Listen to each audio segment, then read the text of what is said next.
Здравейте! Аз съм доктор Наталия Стоева и от години се занимавам с лечение на болни от бронхиална астма и хронична обструктивна белодробна болест. Основният начин за лечение на тези болни е инхалаторният начин. Дългогодишната ми практика ме убеди, че правилната употреба на инхалаторните устройства лежи в основата на доброто лечение на моите пациенти. Ето защо много държа на правилните техники на инхалиране и представям пред вас добрите техники за употреба на основните инхалаторни устройства. Инхалации с дозир аерозол помпичка.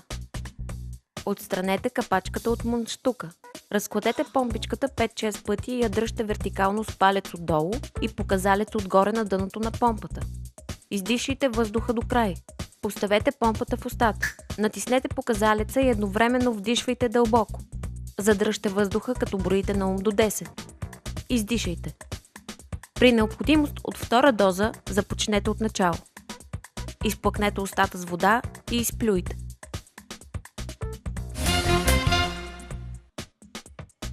Инхалации с обемна камера Spacer.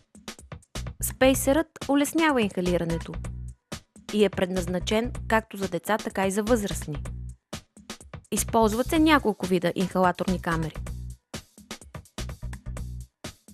Поставете инхалатора от вдлъбнатата страна, докато уплътни. Поставете в устата другия край на камерата и впръскайте дозата. Вдишвайте дълбоко няколко пъти с задържане на вдишвания въздух и издишвайте в камерата.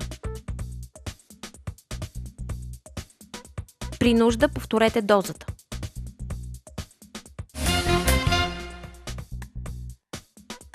Инхалации изибрид.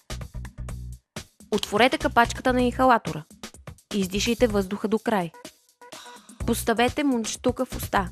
Вдишайте дълбоко и задръжте, като броите на ум до 10. Издишайте. За да заредите следващата доза, затворете капачето и започнете от начало. Изплъкнете устата и направете гаргара на гърлото. Инхалации с дискус. Устройството има кръгла форма с брояч, който отмерва всяка заредена доза. Отворете капачката. Натиснете палчето, което отваря мундштука, надолу. Издишайте въздуха до край. Поставете мундштука в уста. Вдишайте дълбоко и задръжте, като броите на ум до 10. Издишайте. Върнете капака в начална позиция. Изплъкнете добре устата и направете гаргара на гърлото.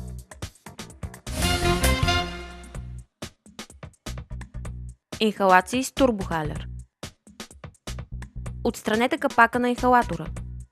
Дръжте инхалатора изправен с мундштука нагоре. Завъртете цветната ръкохватка в посока обратна на часовниковата стрелка до съпротивление. Върнете ръкохватката в обратна посока, докато чуете штрак. Издишайте въздуха до край. Поставете мундштука в уста. Вдишайте дълбоко и задръжте, като броите на ум до 10. Издишайте. При нужда от следваща доза започнете с завъртане на ръкохватката в двете посоки. Поставете капака на инхалатора. Изплъкнете устата с вода и направете гаргара на гърлото. Инхалации с хендихалер. Отворете външната капачка на хендихалера.